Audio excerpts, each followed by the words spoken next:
je vais te poser une question et je veux que tu répondes vraiment honnêtement.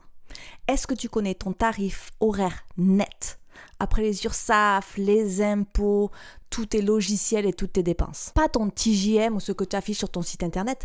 Non, ce qui te reste vraiment dans la poche divisé par le nombre d'heures que tu travailles réellement. La plupart des prestataires avec qui je travaille ne connaissent pas exactement ce chiffre. Et quand elles le découvrent, c'est généralement entre 8 et 14 euros de l'heure net. Et encore, on est large. Tu te rends compte quand même que c'est moins que le SMIC, avec le stress de l'entrepreneuriat en plus et 0 RTT bien sûr. Alors aujourd'hui, j'ai envie de calculer ce chiffre avec toi, oui, en direct, comme ça, avec un Google Sheet que je vais donc t'expliquer comment utiliser. Et surtout, je vais te montrer ce qu'il faut changer pour multiplier par 2 ou 3, même 4, ce chiffre sans ajouter un seul client. On y va ? Quand j'étais exécutive dans une grande corporate à Séoul, il y avait une règle très importante, incontournable dans toutes les réunions de direction. On ne parlait jamais de chiffre d'affaires sans parler de marge nette dans la même phrase. Eh oui. Parce que le CA, le chiffre d'affaires, donc ce que tu encaisses, et encore je ne parle pas de vente, c'est juste un chiffre qui te bourre l'ego en fait. C'est bien sûr ce genre de chiffre que l'on célèbre sur Instagram. Ouais, j'ai fait un mois à 10K. Mais je suis désolée de te dire, ce CA-là, il ne paye pas ton loyer. Ça ne finance pas ton projet perso. Ça ne finance pas non plus ma PMA. Le CA ne te nourrit pas, à part ton ego. Ce qui fait tout ça, c'est le cash réel qui te reste dans la poche, après que tous tes prestataires, fournisseurs, l'État ont pioché à l'intérieur. Et la réalité francophone, je l'ai documenté dans mon podcast, dans mes accompagnements et dans ma vie réelle également, c'est que beaucoup de prestataires qui annoncent avoir 5K, 8K, 10K ou plus vivent avec l'équivalent d'un SMIC une fois qu'on a soustrait tout ça. Alors, laisse-moi te montrer la mécanique. Prenons un exemple concret, Nana. C'est fictif, mais t'inquiète pas, tu vas te reconnaître. Disons que Nana, voilà, elle a fait 5000 de CA le mois dernier. Voilà. Elle est micro-entrepreneur, elle poste, elle célèbre. Jusque-là, tout va bien. Mais voilà ce qui se passe ensuite. Déjà, les URSSAF. Si vous n'êtes pas en France, c'est pas grave, vous ne comprendrez pas, c'est toutes vos charges sociales si vous préférez, il y a une taxe, prenez vos charges sociales.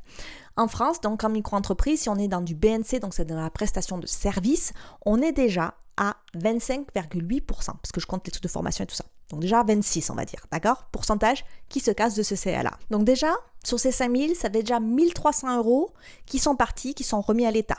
On parle du hors taxe, on ne parle pas de TVA, je ne mets pas le pourcentage de TVA, D'accord ? On reste simple. Ensuite, tout ce qui est impôt sur le revenu, la taxe des ordures que je comprends toujours pas pourquoi on paye. Et après, c'est la CFE, ce genre de choses, la taxe des entreprises, etc.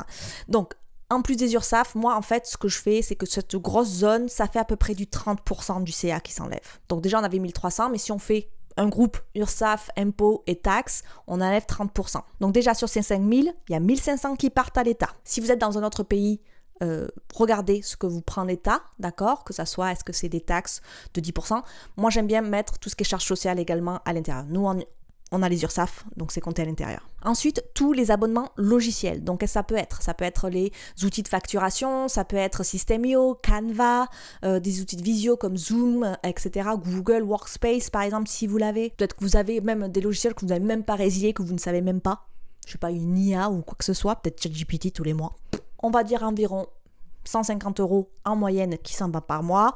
C'est conservateur, ça va. Ensuite, les frais bancaires. Donc, si vous n'êtes pas dans des banques comme Boursorama, etc., ça peut monter très vite. Donc, on va compter dans les 30 euros. Voilà, on va faire assez grand. Moi, je suis à Boursorama, c'est 0. Et ensuite, tout ce que vous investissez dans des prestataires. Donc, ça peut être également si vous suivez des formations, si vous prenez des templates, etc. Vous comptez tout à l'intérieur, s'il vous plaît. Okay ? Donc là, on peut rajouter, je vais faire un truc assez simple. Normalement, ça peut monter assez vite chez les micro-entrepreneurs, mais disons qu'il n'y a que 20, comme ça me fait un chiffre rond. Donc, on est à peu près à 1700 euros de charges et de taxes qui s'en vont. Donc déjà, sur ces 5000 euros, il nous reste 3300 euros. Maintenant, elle travaille combien d'heures, cette nana ? Honnêtement, on ne prend pas ce qu'on dit aux autres. Ouais, je fais en moyenne 25 heures par semaine. J'y crois pas. Je veux savoir ce qu'elle fait vraiment. Les emails le soir, scroller sur Instagram, mettre une story sur Instagram à 22h le soir, faire viteuf un devis ou un email le dimanche matin, entre deux trucs, des réunions qui sont non facturées, par exemple vos appels découvertes, etc. Et bien sûr, tout ce qui est création de contenu, parce que oui, ça compte à l'intérieur. Et aussi toutes les formations quand vous vous formez sur System.io, sur Canva, ou que vous apprenez à comment être super viral sur Instagram. Oui, tout ça, ça se compte à l'intérieur. Donc je vais être assez sympa, je ne vais pas passer à 10 heures par jour, on va compter 9 heures par jour. Elle fait 9 heures par jour, 5 jours par semaine, donc par mois on va faire normalement c'est à peu près 21-22 jours, on va faire 20 jours, voilà, pour faire une moyenne assez lisse, ok ? Donc 9 heures fois à peu près donc 20 jours par mois, jusqu'à là, 9 fois 20, on est bon en mathématiques, ça fait 180 heures travaillées, ok ? Donc ce qu'on va faire, c'est qu'on va prendre ces 3300 € qui sont normalement dans sa poche, et on va le diviser par 180. On arrive à peu près à du 18 € net dans sa poche par heure. Voilà. Donc, des fois, on voit le chiffre 18 €, c'est quand même plus haut que le SMIC, hein, donc c'est bien. Elle se débrouille bien, Nana. Voilà. Elle se débrouille bien, mieux que certaines de mes clientes, mais on voit bien que quand même, on dit, ah ouais, mais quand même, je fais des prestations à 500 € l'heure, etc. Et avec les heures que l'on a dans le mois, le nombre de prestations qu'on a le mois, il me reste quand même que 18 € l'heure. Donc mon travail, le travail que je fais tout le mois, et encore je n'ai pas compté tout ce qui est vacances. Okay, là, il n'y a que les week-ends qui ont été comptés à l'intérieur des mois. Donc on arrive à peu près à 18 € l'heure. 18 € l'heure. Alors calculez ce chiffre pour vous.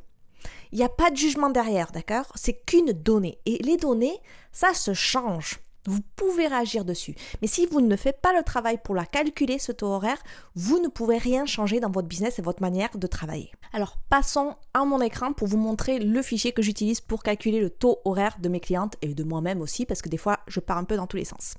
Donc, si je vous montre, on va le faire ensemble. Disons que là, aujourd'hui, vous mettez les 3 mois, qu'est-ce qui s'est passé ? Donc, moi, je vais dire que j'ai gagné, je sais pas, moi, 2000 € ce mois-ci. Le mois d'après, j'ai gagné que 1500. Et le mois encore après, j'ai fait un lancement, j'ai fait 5000. Voilà. Donc, on arrive à une moyenne. Ça se calcule tout seul. Hein. C'est que ces cases-là qu'on remplit dans ce tableau-là. On arrive à peu près à 2800 € du coup de moyenne par mois. C'est quand même pas mal pour beaucoup de personnes en micro-entreprise en France. Ensuite, ici, on va mettre nos dépenses.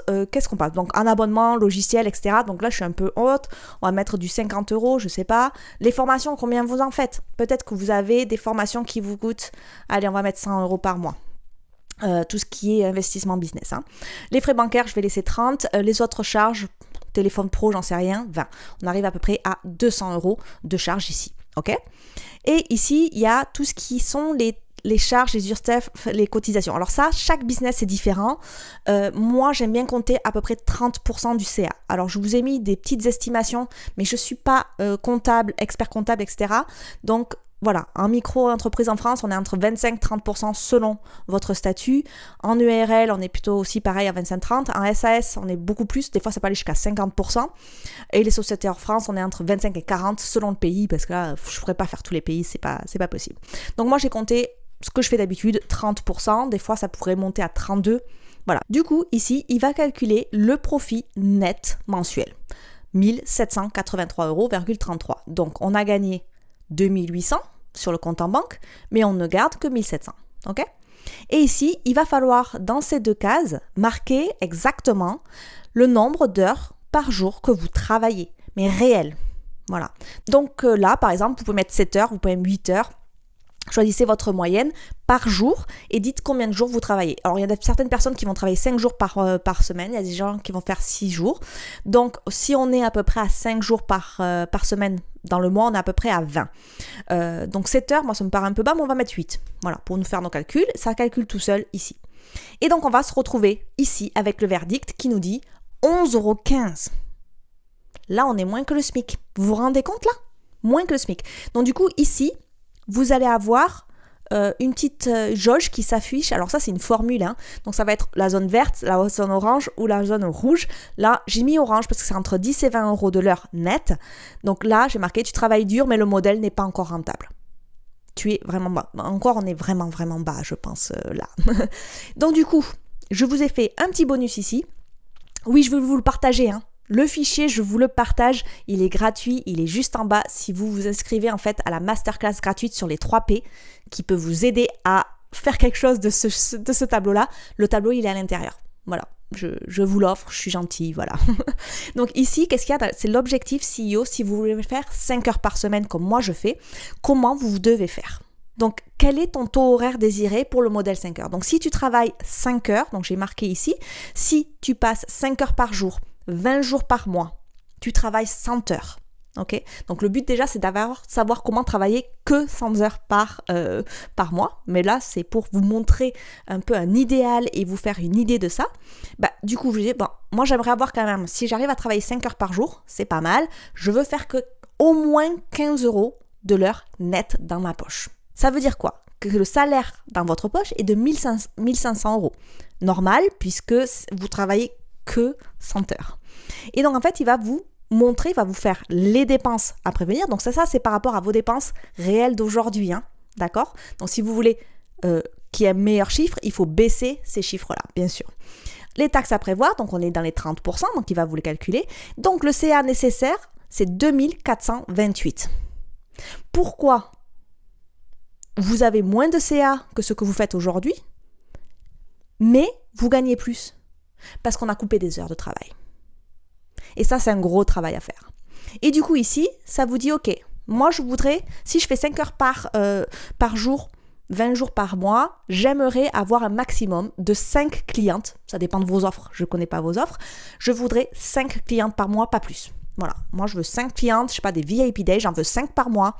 Hop, c'est fini. Style, pratiquement une à peu près par semaine, ça me suffit. Ok, ça veut dire que par mois, par cliente, ils doivent payer 485 €. Voilà. Donc là, qu'est-ce que ça vous donne? Quand vous faites ça, déjà, vous allez avoir la réalité en face de savoir, voilà, mon taux horaire net, ce qui me reste dans ma poche, c'est ça. Deuxième chose, de savoir quel est le vrai taux horaire que j'aimerais avoir dans ma poche. Chaque heure que je fais à créer cette vidéo YouTube, je veux qu'elle me rapporte combien d'argent? Je veux au moins 15 €, je veux 20 €. Okay? Donc là, par exemple, si on dit, je veux 20 € dans ma poche, ok, il faut que j'arrive à faire 3000 €, 3142,86 exactement, pour arriver à avoir 20 € net dans ma poche, si je travaille bien sûr, je me respecte, mes 5 heures par jour. Mais du coup, ça veut dire quoi? Ça veut dire que si je veux 5 clientes, il faut qu'elles payent, ces clientes, 628 €. Donc par exemple, si je fais 5 VIP Days, il faut que la cliente paye minimum 128 €. Et si je veux que 3 clientes, il faut qu'elle me paye 1000 € par mois. Mais attention, parce que ces clientes, elles demandent des heures de travail. Donc après, c'est une proportion. Et c'est là, les proportions, selon vous travaillez, selon les offres, etc. C'est ce que je fais dans mon système de 5 heures. C'est un autre Google Sheet qui va beaucoup plus loin là-dedans. Lui, par contre, il est payant, désolé. Mais vous avez également le lien en description. Mais là, ça vous permet de bien savoir ce qu'il faut faire. Ok ? Alors, je voudrais faire un petit disclaimer ici. Si votre niveau net horaire n'est pas haut, c'est pas que votre travail, etc., manque de valeur, ok ? Et c'est ça qu'il faut vraiment prendre en compte. C'est pas que vous travaillez pas assez, c'est pas que vous travaillez mal. C'est que votre modèle économique aujourd'hui est structurellement incompatible avec la rentabilité. Vous avez peut-être trop de clients et pas assez d'argent. Donc, vous sous-évaluez le prix que coûtent vraiment vos services. Peut-être que vous travaillez trop en création gratuite, comme du création de contenu, etc. et pas assez avec vos clients. Parce que si vous avez des offres qui sont sur du sur-mesure, on peut passer énormément de temps pour ses clients par rapport au prix que l'on facture. Ce calcul que tu viens de faire ou que tu vas faire en téléchargeant gratuitement cette Google Sheet va te permettre, va t'obliger même à prendre des décisions. Généralement, il y a 3 décisions concrètes qui vont se passer après avoir travaillé sur ce taux horaire net. La première, c'est bien sûr augmenter tes tarifs. Pas parce que tu mérites plus, je mets entre guillemets parce que c'est vraiment un truc que je ne supporte pas dire, mais parce que les mathématiques l'exigent. Quand tu connais ton prix de rupture, le prix en dessous duquel tu travailles à perte d'énergie et de temps et d'argent, annoncer ton tarif un peu plus haut n'est plus une question d'ego. En fait, c'est une question de survie, c'est une question de payer ce que tu fais au quotidien. Dans mon podcast, j'en parle souvent, le syndrome de la bonne élève. Je ne sais pas si vous avez écouté mon podcast. Il y a une playlist dans ma chaîne YouTube si vous voulez. On baisse les prix avant même que le client nous le demande. Ça, c'est le syndrome du bon élève ou de la bonne élève. On dit que le client, il est... ouais, je réfléchis. Ah, mais si tu veux, je peux te le faire en 10 paiements, je peux te faire machin, je peux te faire bidule. Non. Arrêtez de vous excuser de facturer quelque chose. Et pour moi, ce Google Sheet là que j'ai mis en place, ça tue ce syndrome. Parce que ça vous met devant les faits, ça justifie tout où vous en êtes, ça vous met les datas devant vos yeux, et il n'y a plus de question d'avoir un syndrome. Si tu es payé moins du SMIC, tu es payé moins du SMIC, quoi. Parce que le minimum qui doit être calculé, c'est les mathématiques de ton foyer, en fait. C'est ce qui te permet de vivre au quotidien. Et là, je parle même pas d'avoir la vie de luxe, hein. Je parle de survivre, là. Parce qu'en dessous du SMIC, c'est pas vivre super bien dans les cocotiers, là, hein.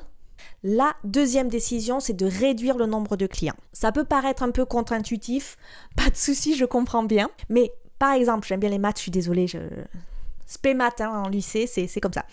Si tu passes de 8 clients à 4 clients en multipliant par 2,5 ton tarif, on est d'accord que tu travailles moins, mais tu gagnes plus. Et chaque client reçoit encore plus d'attention de ta part, plus d'énergie, plus de résultats et d'efficience. C'est tout bénef, on est d'accord. Parce que pour moi, c'est jamais un problème de nombre de clients. Tout le monde me dit « Ah, je gagne pas assez d'argent, il me faut plus de clients, j'ai pas assez de visibilité, blablabla. » Non, c'est pas une question de ça. Le problème, c'est le ratio entre ce qu'il te coûte en énergie et ce qu'il te rapporte en cash. C'est ça le ratio qui est important pour toi. La troisième décision qui va obligatoirement se poser devant toi, c'est de supprimer toutes les offres qui plombent ta rentabilité. Parce que le calcul on a fait en taux horaire pour le business général, tu peux le faire pour chaque offre. Si tu as une offre de 400 € qui te prend 30 heures, tout compris, pour faire les devis, faire la facture, faire le suivi client, lui répondre au téléphone, faire les retouches de tes designs, etc., j'en sais rien, je sais pas ce que tu fais, on est moins du SMIC, on est d'accord. Donc cette offre-là, elle ne t'appartient plus. Ou sinon, tu la changes, tu montes tes prix ou je ne sais quoi. On revient aux décisions 1. Donc ce que je veux que tu comprennes, c'est que ces 3 décisions, ce ne sont pas des décisions de croissance. On n'est pas encore là. Ce sont des décisions de réparation, je vais dire ça comme ça. Parce que le business qu'on parle aujourd'hui, là, celui qui tourne à 13-14 € de l'heure, c'est un business cassé, non rentable. Bien sûr, pas irréparable. On peut faire quelque chose. Mais on ne peut pas réparer ce qu'on refuse de regarder.